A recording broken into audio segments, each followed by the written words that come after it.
कि तुर्किया में जो अटैक हुआ है, ये कल तक जो अटकलें थे, जो अनुमान थे, जो मतलब हम कह रहे हैं हाँ जी ऐसा हुआ, अब खुद ट्रंप ने इसे माना है कि हाँ मैं एयरफोर्स वन में बैठा, एयरफोर्स वन से मैं कंटेनर में बैठा, फूड कंटेनर, और फूड कंटेनर से जाके मुझे मिलिट्री के जहाज में बिठाया गया। ये ट्रंप ने मिलिट्री जेट बोला उसने। अब वो jet can be even you know may be a fighter, may not be a fighter, वो कंफर्म नहीं है। तो भाई मुझे एक जेट में बिठाया गया और मुझे वहां से निकाला गया। तो बोला साहब आपको निकाला क्यों गया? बोला सीक्रेट सर्विसेज ने मुझे बोला निकलने को, मैंने निकलवाया। हम्म। और खतरा क्या था? कह रहा खतरे के बारे में मैंने उनसे पूछा नहीं, ना वो मुझे बताएंगे, उन्होंने बोला आप यहाँ जाइए, तो भाई यहाँ चला गया। तो मतलब ट्रम्प मानते हैं कि ऐसा हुआ है और उनको निकाला गया। अब कहानी क्या है, निकाला क्यों गया, कहानी क्या है इसके पीछे की कहानी है। दो कहानियां पहले आई है।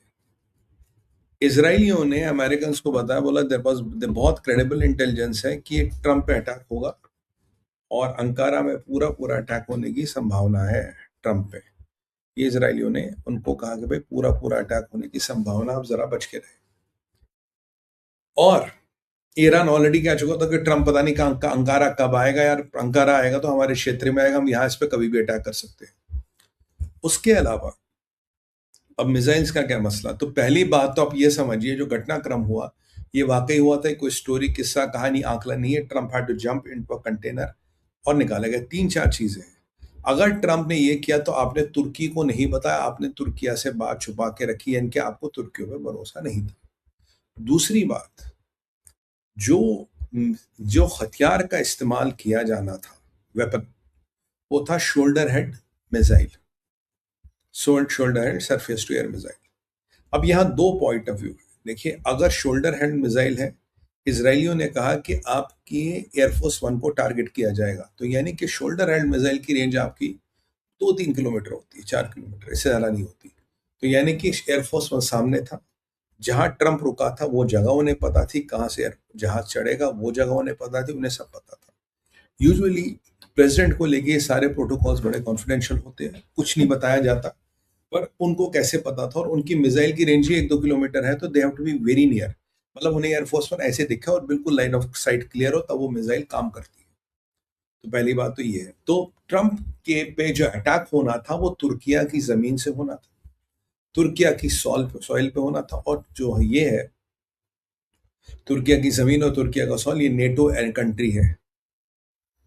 और ये कोई ईरान से खुर्रमशार मिसाइल नहीं चल रही थी, कोई शाहीन इत्यादि नहीं चल रही थी, 2-2.5 हजार किलोमीटर रेंज वाली मिसाइल नहीं चल रही थी। आप पे अटैक आपकी जमीन से हो रहा था, तुर्किया की जमीन से हो रहा था। और अब अमेरिकन इंटेलिजेंस ने, जब ट्रंप ने मान लिया तो अमेरिकन इंटेलिजेंस ने भी इस पर बोला।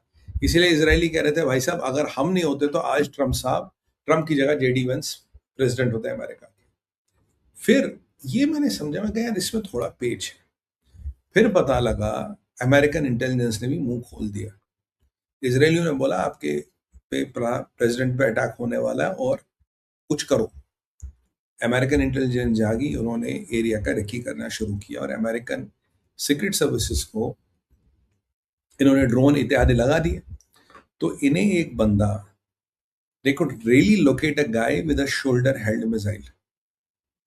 और ये एक बंदा ट्रंप के होटल के बाहर खड़ा था।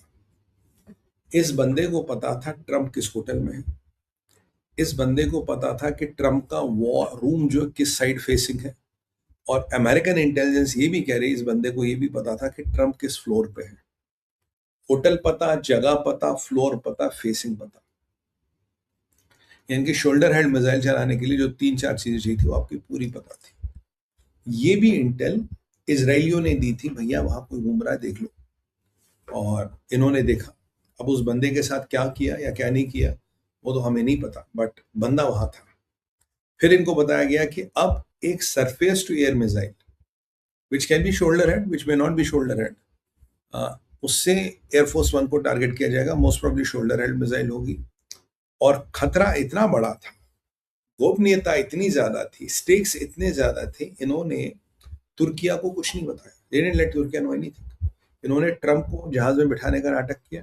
यहाँ कंटेनर लगा था, फूड कंटेनर गया, यहाँ से इस कंटेनर में बैठा, दूसरे जहाज में बिठाया, दोनों जहाज उड़ाए और यूके में उतारे। यूके में ट्रम्प फिर एयरफोर्स वन में बैठ के वो अमेरिका आ गया, और जब ट्रम्प अमेरिका आया उसकी हवाइयां उड़ी थी। यानी कि जो मेरा असेसमेंट था, जेडी वेंस हो, मार्को रूबियो हो, पीट हेग्सेथ हो, आपका लुटनिक, जो भी उसके साथ था, दे वर ऑल बेट। उनको उनके साथ रिस्क लिया गया ताकि अगर कोई भी एयरफोर्स वन में नहीं जाएगा, दे विल गेट कॉशियस। यानी कि तुर्किया की इंटेलिजेंस और तुर्किया को भी नहीं बताया गया कि वहां ट्रंप उसमें नहीं जा रहा।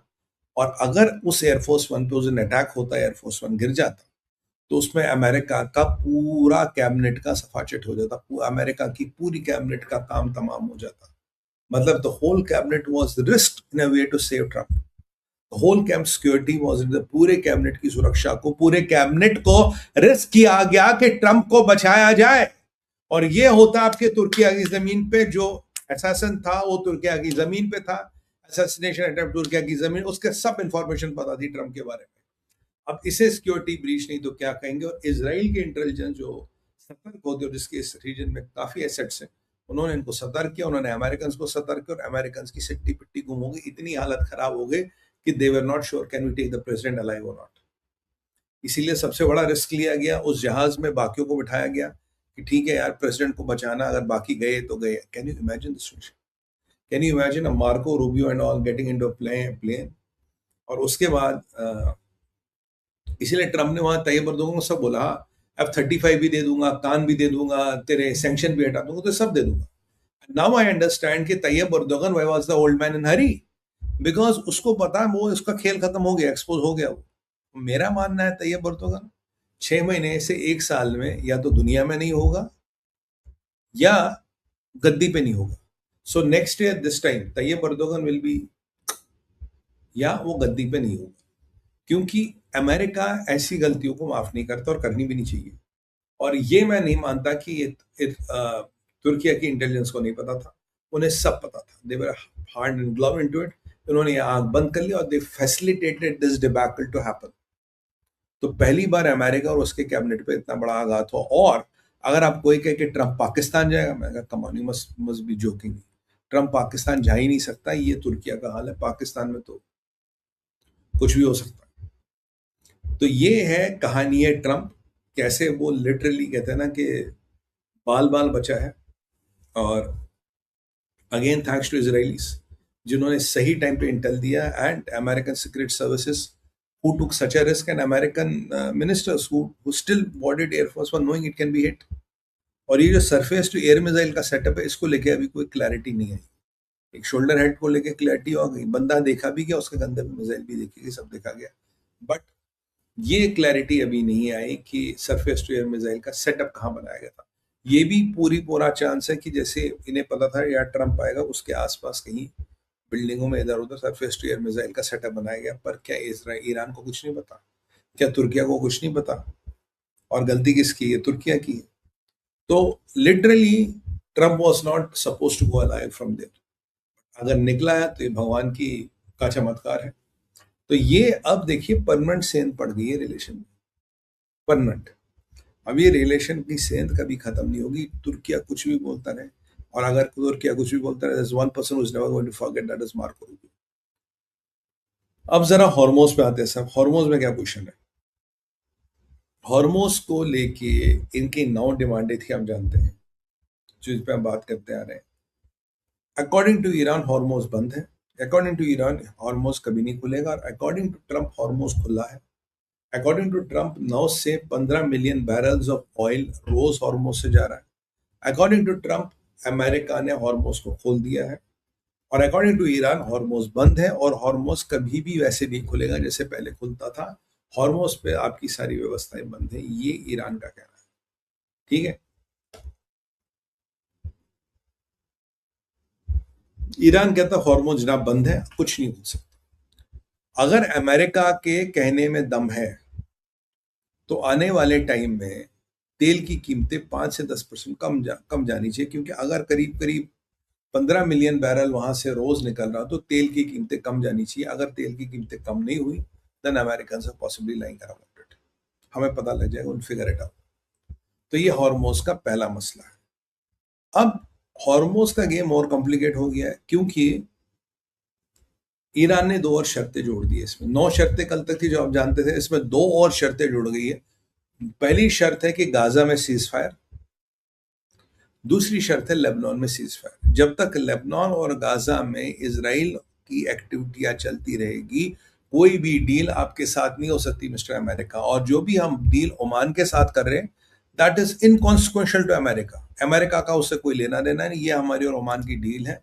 जब तक करे करे, रखे ना रखे, खत्म करे, that is between us and Oman. American and America has nothing to do with it. ये श्रीमान मोहसिन रजाई और मिस्टर वाहिदी कह रहे हैं कि ईरान की डील अमेरिका से नहीं, हम अमेरिका से बात नहीं कर रहे। We have no direct communication और नेगोशिएशन विद अमेरिका। जब तक ये चीजें हमारी मानी नहीं जाएगी, स्ट्रेट ऑफ हॉर्मुज बंद रहेगा और उसमें जाने वाला कोई भी जहाज सेफ नहीं होगा। और अगर आप डील चीजें मान भी लेते हो, उसके बाद भी देयर इज नो गारंटी कि हम इसराइल और अमेरिकन शिप्स को वहां से, क्या उनके दोस्तों के शिप्स को वहां से निकलने देंगे। ईरान का सिंपल कहना है कि जो खुदा ने स्ट्रेट ऑफ हॉर्मुज को बनाया, I don't know when, but जो स्ट्रेट ऑफ हॉर्मुज का नेचर बिफोर द वॉर था, आफ्टर द वॉर नहीं है। War has changed, it has become a territorial water of Iran, आप माने या ना माने। तो बेसिकली अब आपको लेबनान में सीज फायर कराना है, अब आपको गाजा में सीज फायर कराना है, तब आप जाके स्ट्रेट ऑफ हॉर्मुज की बात कर पाओगे, अन्यथा आपकी कोई बात नहीं होगी। ये नया फरमान जारी हुआ है। अब चलते हैं इमरान खान डेड। देखिए, एक बड़ी विचित्र सी खबर आती है। पाकिस्तान का एक जर्नलिस्ट है, ये आपके यूएस में रहता है, तो इसने अपने चैनल पे बोल दिया कि भाई मेरी बात रावलपिंडी में 3 बड़े अफसरों से हुई, 3 बड़े मिलिट्री अफसरों से, and according to them mister Imran Khan याज इज डेड।